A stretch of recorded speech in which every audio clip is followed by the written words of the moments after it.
নমস্কার বন্ধুরা, আমার চ্যানেলে আপনাদের স্বাগত জানাই। আজকে আমি আপনাদের বানিয়ে দেখাবো এঁচোড়ের কাটলেট। প্রথমে আমি এঁচোড়টাকে ছাড়িয়ে মাঝখানে সিটটাকে কেটে ধুয়ে রেখে দিয়েছিলাম। এবার কুকারের মধ্যে আমি সেদ্ধ করতে দেব। এঁচোড় আর আলু দিলাম, এবার জল দিয়ে দিলাম, হলুদ গুঁড়ো, নুন দিয়ে সেদ্ধ করতে দিয়েছি। এবার এদিকে আমি কড়ার মধ্যে তেল গরম করতে দিয়েছিলাম, দিয়ে পেঁয়াজটাকে কুচিয়ে রেখেছিলাম, পেঁয়াজটা দিয়ে হালকা করে ভেজে নেব। এবার ভাজা হয়ে গেছে, এবার কিছু মশলা দিয়ে দেব। আদা পেস্ট 1 চামচ, রসুন পেস্ট 1 চামচ, কাঁচা লঙ্কা পেস্ট, জিরে গুঁড়ো, ধনে গুঁড়ো, হলুদ গুঁড়ো, কাশ্মীরি লঙ্কা গুঁড়ো দিয়ে ভালো করে কষিয়ে নেব যাতে কাঁচা গন্ধটা চলে যায়।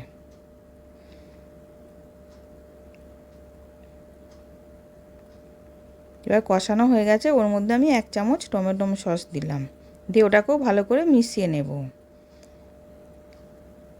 আলু আর এঁচোড়টাকে আমি ম্যাশ করে রেখেছিলাম, ওটাকে এবার মশলার মধ্যে দিয়ে আমি মিশিয়ে নেব, নিয়ে একটু ভালো করে নেড়ে নেব। এবার স্বাদ মতো নুন দিলাম, দিয়ে ওটাকেও মিশিয়ে নিচ্ছি।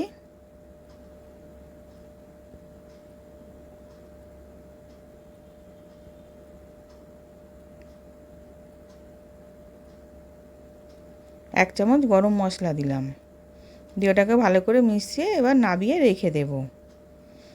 এবার নাবিয়ে রেখে দিয়েছিলাম, ঠান্ডা হয়ে গেছে। আমি কিছুটা অংশ নিয়ে কাটলেটের শেপে তৈরি করে নিচ্ছি।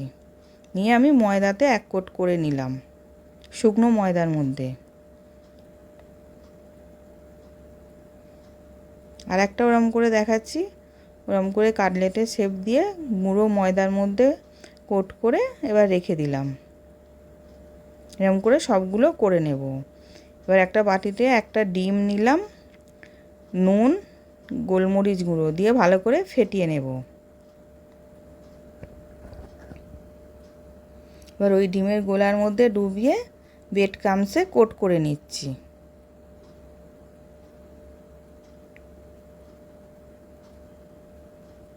আর একটা ওরম করে ডিমের মধ্যে ডুবিয়ে ব্রেড ক্রাম্বসে কোট করে নিলাম।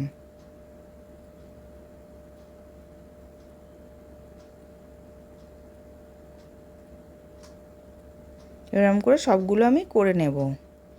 এবার গ্যাসের মধ্যে কড়া বসিয়েছিলাম, তেলটা গরম করতে দিয়েছিলাম, তেলটা গরম হয়ে গেছে।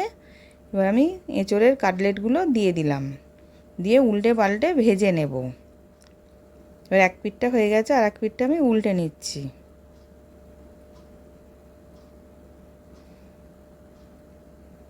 এবার দু পিঠটাই ভাজা হয়ে গেছে, আমি তুলে নিলাম।